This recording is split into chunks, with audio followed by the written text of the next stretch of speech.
Ragadirogan satatano shaktana sheshakaya prasrutana sheshan autsukya moharatidan jaghana yopurva vaidyaya namostu tasmai. Sejam todas bem-vindas a mais um vídeo da série Vida Veda nos Samhitas no canal do Vida Veda no YouTube. Meu nome é Matheus e hoje a gente vai continuar nossa leitura do Ashtanga Hridayam Sutrasthana, capítulo 2, com a leitura do shloka número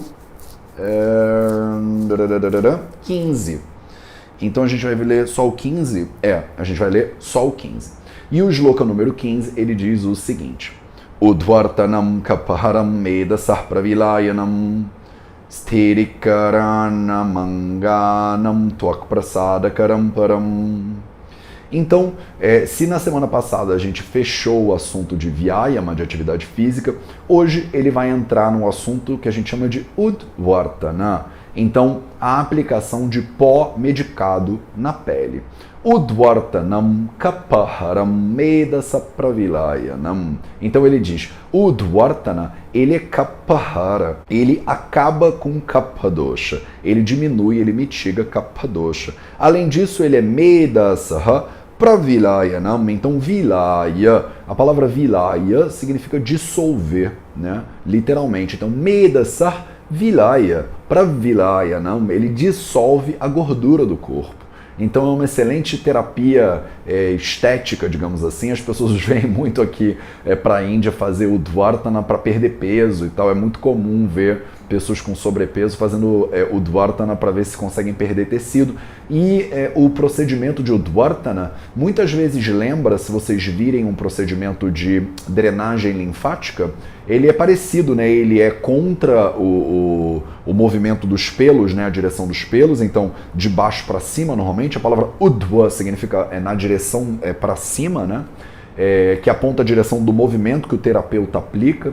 Então ele realmente gera uma certa drenagem, né, no sistema linfático. Sthirikarana manganam. Então Sthira significa estável, estabilidade, né? A gente já viu essa palavra sthira quando a gente no primeiro capítulo falou sobre os 20 gunas, né? Os Gurvadi gunas. Então a palavra sthiratva é um dos 20 gunas e ele significa estabilidade, firmeza, né? Sthirikarana manganam. Então karana significa que gera. Então ele promove estabilidade, promove firmeza do que? Anganam, dos membros do corpo. Então ele promove firmeza e estabilidade no corpo, né? Tvak prasada karam param. Tvak significa a pele. Prasada, a palavra prasada tem 1000 significados. E entre eles a gente pode encontrar, por exemplo, brilhante, por exemplo, puro, pureza, né? Então, Tvak prasada karam, então ele gera, karam, ele gera, ele faz com que a pele, Tvak, fique com prasada, fique com pureza, com brilho, né? E para gerar pureza e gerar brilho na pele, o Udvartanam, ele é Param, ele é o melhor de todos, né? Então você tem aí, primeiro a gente viu o Abhyanga lá atrás, e agora a gente está vendo o Udvartana como uma excelente terapia estética mesmo, né? Para o cuidado da pele. Então essas duas maneiras, esses dois métodos terapêuticos usados em conjunto são fenomenais para manter a saúde da pele da pessoa, para fazer com que a pele da pessoa fique realmente assim prasada, né? Fique brilhante, fique maravilhosa, fique linda, né? Então a gente já viu como o Abhyanga é uma terapia incrível para deixar a pele brilhante e linda, né? E agora a gente está vendo como o Udvartana também é um complemento interessante à terapia de Abhyanga. Essa terapia, via de regra, ela é feita com pós medicados e não com óleo, né? Muitas vezes a gente usa um pó um pouquinho oleoso, dependendo do caso, mas tradicionalmente o clássico é usar o pó puro, né? Sem óleo. Inclusive o Udvartana, ele é feito depois do Abhyanga. Então você aplica o óleo na pele com Abhyanga e você retira o excesso desse óleo no Udvartana. Então a ordem, percebe como o Samhita é interessante. Ele está estabelecendo uma ordem para esses procedimentos. Você primeiro fez o Abhyanga, depois ele falou de atividade física, Vyayama, agora ele falou do Udvartana. Então ele está montando uma sequenciazinha para você.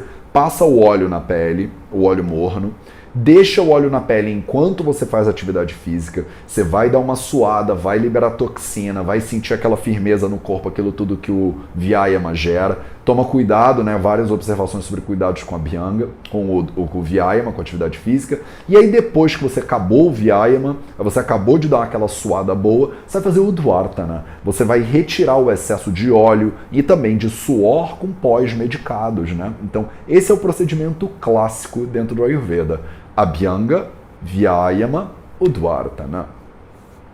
Então, esse é o shloka que eu queria ler com vocês hoje. Vamos então agora para o nosso minutinho de sânscrito. E no nosso minutinho de sânscrito de hoje, a gente vai continuar com as consoantes do Devanagari, né, do vocabulário, do alfabeto do sânscrito. Então a gente já viu o K e o K, a gente já viu o G e o G, e hoje a gente vai ver o Ch e o Ch. Ch, Ch, Ch, Ch. Então, esse Ch, ele é a pronúncia que a gente dá quando a gente faz um C com o A. Então, por exemplo, a gente tem um Samhita, que é muito famoso, que se chama Charaka Samhita. O Charaka Samhita, ele não é caraca, né? Quando a gente lê em português, a gente vai ver um C com o A. E o C, em sânscrito, ele tem o som de Ch, Ch. O CH tem som de Ch, Ch, Ch. Ch, Ch. Um é Alpa Prana, com pouco ar, e um é Maha Prana, com muito ar. Então, para vocês que estão tendo dificuldade com isso, é interessante você simplesmente exagerar bastante mesmo. Eu sei que vai parecer que você está meio louca, né? As pessoas que vão olhar em volta vão estar assim, gente, o que está acontecendo com essa pessoa que está fazendo Ch, Ch, G, G, P, P. Você vai ter que treinar muito isso, porque quase todas as consoantes do Devanagari têm uma versão Alpa Prana e uma versão Maha Prana. E no português a gente não tem essa diferença, né? Então, para você começar a acostumar o seu ouvido e começar a acostumar a sua mente com essa pronúncia, é só fazendo mesmo. Só ficando andando pela casa e fazendo Ch, Ch, Ch, Ch, G, G, K, K, K, K, G, G, Ch, Ch, e brincando com isso. Então, esse é o nosso minutinho de sânscrito. Eu quero que vocês, para a semana que vem, peguem essas consoantes que a gente aprendeu hoje e misturem elas com cada uma das vogais que a gente já aprendeu. A maneira de misturar vocês já aprenderam, então basta só você colocar na prática. A gente não vai fazer isso junto o tempo inteiro, e é importante que vocês já estejam, aos poucos, tendo conforto com as vogais, tá? Então a gente já está num ponto que a gente já estudou as vogais faz algumas semanas e que vocês agora já tem que estar com uma capacidade de olhar no shloka original e já começar a identificar com bastante clareza o que é uma coisa e o que é outra. Algumas vezes vocês ainda vão se confundir. Tem muitas consoantes que a gente não estudou, que tem traços que podem gerar certas confusões. Não tem problema. Se você se confundir, não se preocupa. Mas pelo menos uma ideia do que está acontecendo você já pode ter. E agora a gente já tem 6 consoantes, né? Então você já tem o K, K, o G, G e o Ch, Ch. E agora com essas 6, você vai sempre lendo os shlokas e tentando identificá-las aí.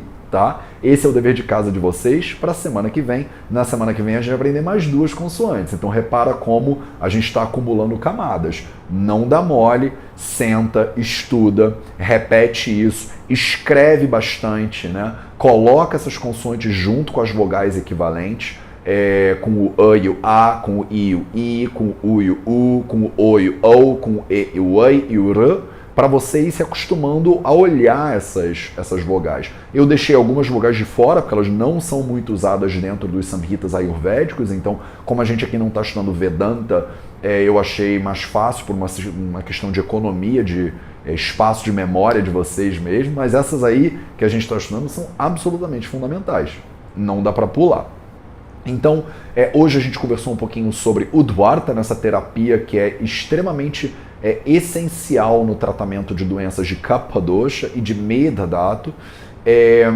Se vocês tiverem qualquer dúvida, bota nos comentários abaixo. Para aquelas de vocês que são alunas do Vida Veda no Patreon, né, no patreon.com/VidaVeda, vocês têm grupo de estudos mensais comigo, então se você quiser fazer parte desse grupo e você ainda não é aluna do Vida Veda no Patreon, entra lá no patreon.com/VidaVeda e se inscreve. A gente tem grupos de estudos mensais um grupo sobre samhitas e um grupo só sobre casos clínicos, né? Que estão bastante interessantes.